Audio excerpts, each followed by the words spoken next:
School on a very rainy and perfect Portland spring day. We are here to listen to Don Berg present his book and all that he learned and discovered while writing that book. Don is a longtime friend of the Free School.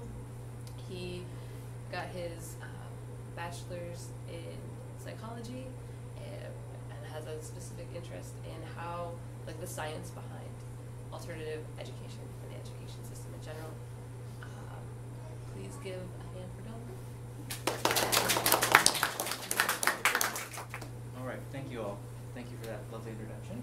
So this talk is called Every Parent's Dilemma, but I want you to humor me for a moment before I talk about the dilemma of choosing a school for your child. Imagine that this is you. Now imagine that your whole family are in Independence, Missouri in May of 1848. You're about to set out on the Oregon Trail.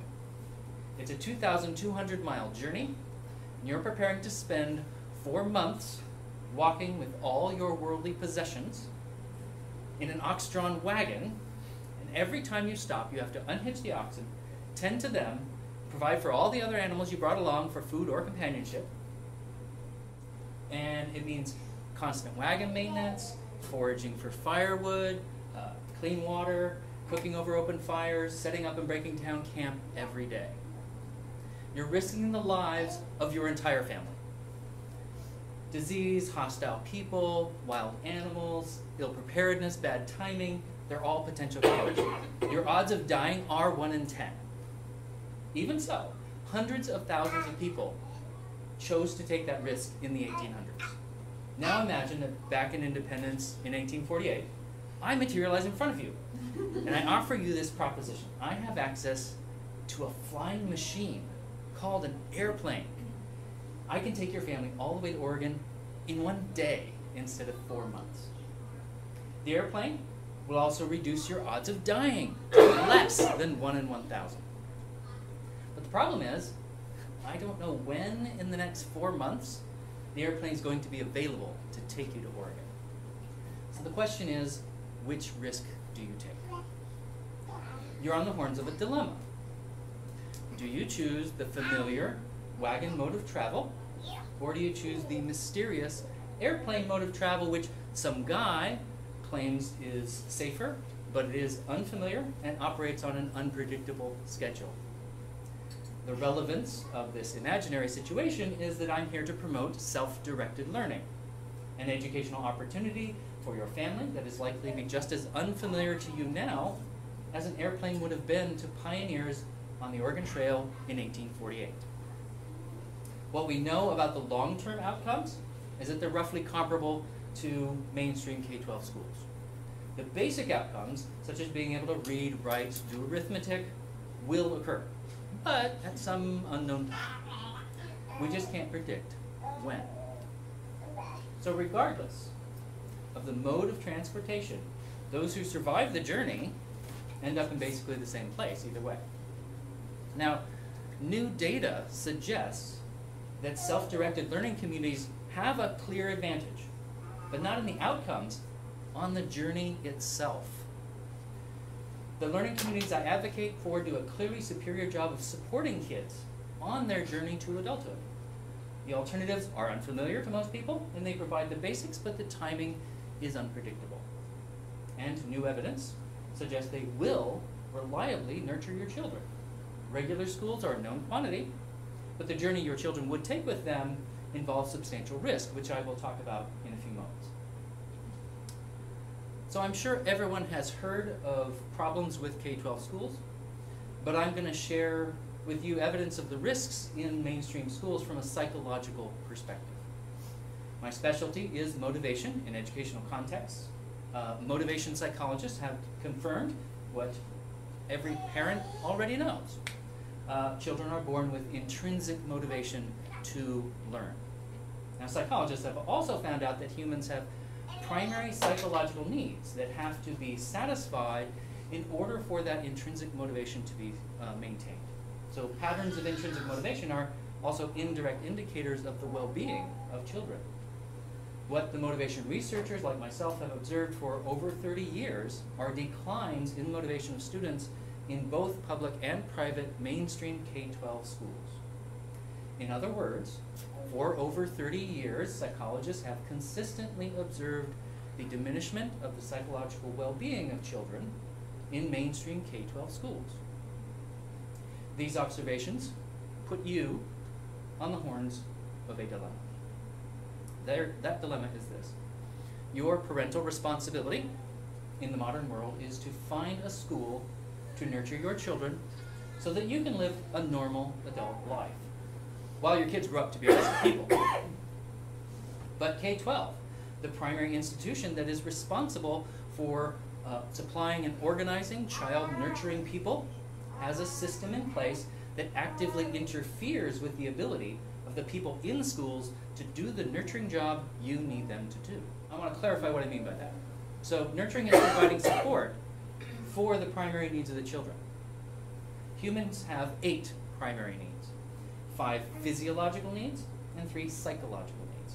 You're probably familiar with the physiological needs for air, food, water, sleep, and shelter. The psychological needs are for autonomy, competence, and relatedness. Now, to be fair, the observed declines in motivation reflect the patterns in the overall population. Not every child has their well-being compromised every year, but that overall decline means that either there's enough to be compromised a little bit, or there's a lot compromised a little bit, or a lot are compromised a little bit. You get that? Okay. It skews the distribution one way or another. There's a reason why that distribution is skewed. So in any case, all the psychological data points to a situation in mainstream K-12 schooling that might be worth avoiding. And you certainly want to give your child the best odds. So there are 3 major symptoms of this systematic lack of nurturing. 2 that everyone knows about are the dropouts and the underachievers. A third major symptom that everyone understands but few openly acknowledge is faux achievers. Students who lack mastery of a given subject, even though they've attained the achievements that school has available. So these 3 symptoms reflect problems with systematic neglect of the primary psychological needs. Dropouts are alienated from school instead of welcomed into it, so they disengage from the school. Their psychological need for relatedness has been thwarted. So according to a report issued in 2014 by the National Center for Education Statistics, also known as NCES, in 2012, the dropout risk was the lowest for white kids at 1 in 25, and was the highest for Hispanic kids at about 1 in 8, with all other racial categories in between. So now underachievers, they experience schools as a controlling place where they do not have adequate self-expression. So they disengage from the majority of classroom activities. Their psychological need for autonomy has been thwarted. According to the 2009 high school transcript study, also from the NCES, 1 in 4 graduates are below curriculum standards. That's graduates who are below curriculum standards. Now, faux achievers, they experience schools as an arbitrary system to be gamed. So while they might seem engaged in school on the surface level, in general, they're mentally disengaged from some or all of the subjects and do an absolute minimum of work in order to get whatever level of scores or grades they deem necessary. So their psychological need for competence has been thwarted. And according to the 2004 book, The Unschooled Mind by Howard Gardner, of Harvard University, and also the creator of multiple intelligences theory, at least 1 in 2 of those who go on to advanced degrees in their field do so by faux achievement. This means they're unable to solve the most basic problems in their field of specialization when those problems are presented to them in ways that they were not tested in school. So no matter how you slice it, there's a significant risk that your child, that the mainstream school system will cheat your child out of some or all of the education they deserve. They can be cheated in several ways, but the odds of being cheated are good if you stick to typical mainstream schools, and regardless of whether that school is public, private, or charter. So now anyone who is not already familiar with these kinds of alternatives, is asking, how can this be true? So consider the possibility that education is in the same position today as medicine was back in the mid-1800s. Let's return to 1848. In London that year, officials passed the Nuisances Removal and Disease Prevention Act. This was a large public investment in endorsing the miasma theory of disease. The problem was that London stank. The city had raw sewage running in its streets. The act authorized a large-scale project to flush that annoying sewage directly into the Thames River. It was perfectly logical. The policymakers reasoned, since bad smells, called miasma, were such a nuisance and caused disease, then getting all that filth off the streets was vitally important. The subsequent system was successful at alleviating some of the stench, but more importantly, it quickly and substantially increased the volume of human effluent that was deposited in the drinking water of over 2/3 of the residents of the city. So epidemics of cholera subsequently killed tens of thousands more people and were far worse than they would have been because of that large public investment guided by the miasma theory of disease. So miasma theory was not a single idea. It was the central defining feature of a whole suite of concepts that provide explanations for both health and disease. The miasmatic theories of healing and the treatments that followed from them appeared to be effective because numerous people subjected to the treatments got better. But miasma theory was a paradigm that misinformed the thinking of both experts and laypeople alike about the actual causes of disease and health. And that was true for thousands of years. And then when germ theory became the dominant paradigm for disease in the late 1800s, public health improved.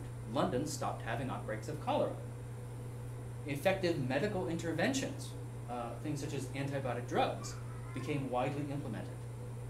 After public policy became aligned with the paradigm of germ theory, not only were the effective public health measures implemented, but previously inconceivable treatments that would have been considered medical miracles in 1848 have now become everyday occurrences.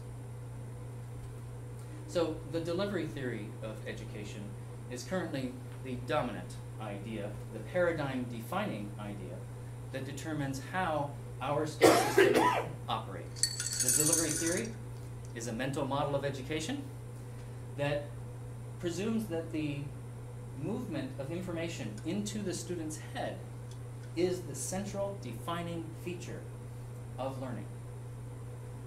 Policymakers reason, quite logically, that accounting for the delivery is what matters. So making a school's access to relevant resources contingent on the measurement of what content is in each student's head is a perfectly logical school management strategy. And since play does not involve delivery, it must be a distraction. Standardization also makes perfect sense, since you would want to make the instructional bookkeeping that process as simple as possible, and having standard units to measure is as simple as it gets.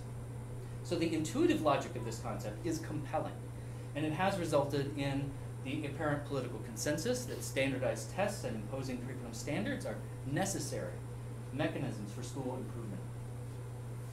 Hundreds of billions of dollars have been invested in the United States, and they've been endorsing the delivery theory of education. For example, No Child Left a Dime and Race to the Bank. Unfortunately, like miasma theory, the miasma theory of disease, the delivery theory of education is wrong. The nature of the error in both cases is not intuitively evident. Miasma is an intuitively powerful idea because it's true that incidence of disease is strongly correlated with the incidence of unpleasant odors.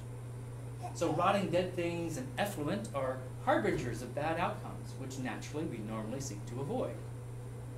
But in the past, when multiple millions of we humans first started to gather in large cities like London without adequate public health infrastructure, those harbingers became unavoidable. We couldn't get away from them. But the actual and immediate causal factor in disease is germs, not the smells that coincidentally occur under similar conditions. So smells correlate with disease, but they do not cause it. Disease-causing germs are hidden in the conditions that also produce bad smells. So we only became effective at preventing disease after we realized how hidden factors in the situations of sewage and decomposition determine both smells and disease. Information delivery correlates with education, but does not cause it. Education causing cognition is hidden in the conditions that also produce information delivery. So the cartography theory, which I'll explain in a moment, enables us to realize how hidden factors in the situation of learning determine both information delivery and education. So today, in education, distinguishing between the causal and the correlational factors is crucial. The nature of the error in delivery theory is not intuitively evident. The delivery theory of education is powerful because easy access to informational content is correlated with what we mean when we say a person is educated. An educated person does in fact have to have access to a substantial amount of informational content in order to think and act productively. But the actual and immediate causal factor in education is the cognitive mechanism that arranges the relationship between the content, your goals, and your available resources. To put it more simply, what matters in education is how a person mentally maps their relationship between their goals, resources, and informational content. This is what I call the cartography theory of education. Imagine that you have a boat on the Willamette River in Portland, Oregon, right up there. And you want me to help you get to Seattle, Washington.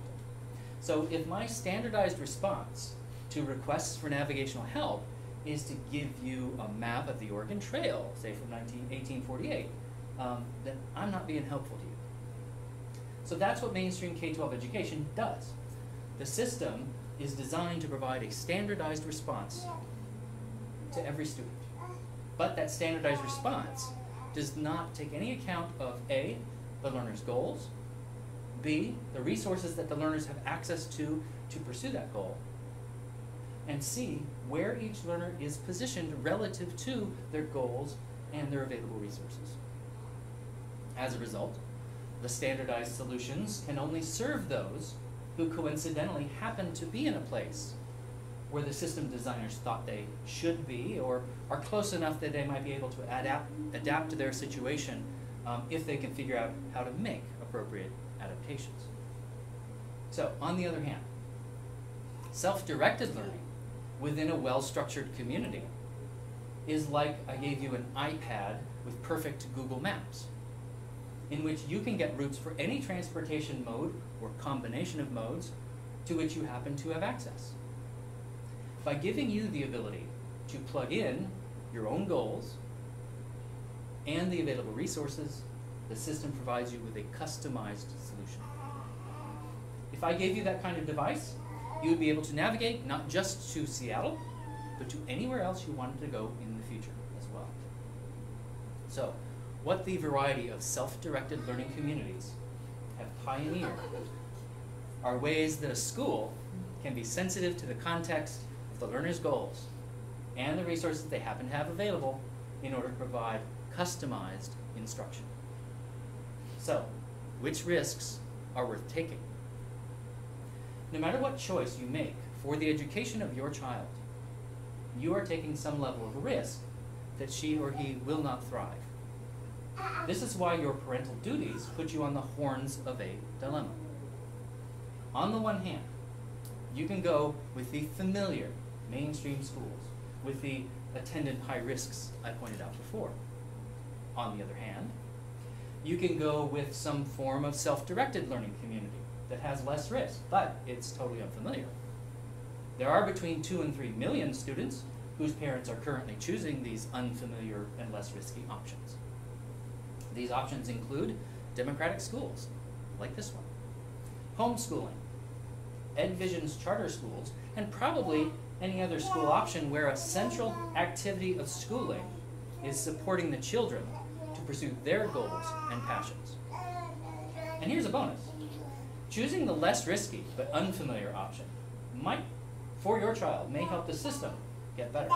So my new book is Every Parent's Dilemma: Why Do We Ignore Schools That Nurture Children? It presents a policy that's designed to help self-directed learning communities get access to more funding and wider acceptance without having to compromise their nurturing ways. Extremely few of our schools receive public funding, and the perception of our pedagogical choices as radical indicates that we need to do better to influence the system. This is mainly because our schools operate in ways that are not compatible with the dominant paradigm. My book calls on us to work together and communicate more effectively with policymakers, with the idea that we can offer crucial help with orchestrating a careful remodeling process for mainstream schools. So the science behind the research I mentioned earlier gives us a principled framework for change, which is the subject of my next book. So your choice to join us on the road less traveled in K-12 education by opting for a self-directed learning community that will show policymakers that our influence is growing. Thank you.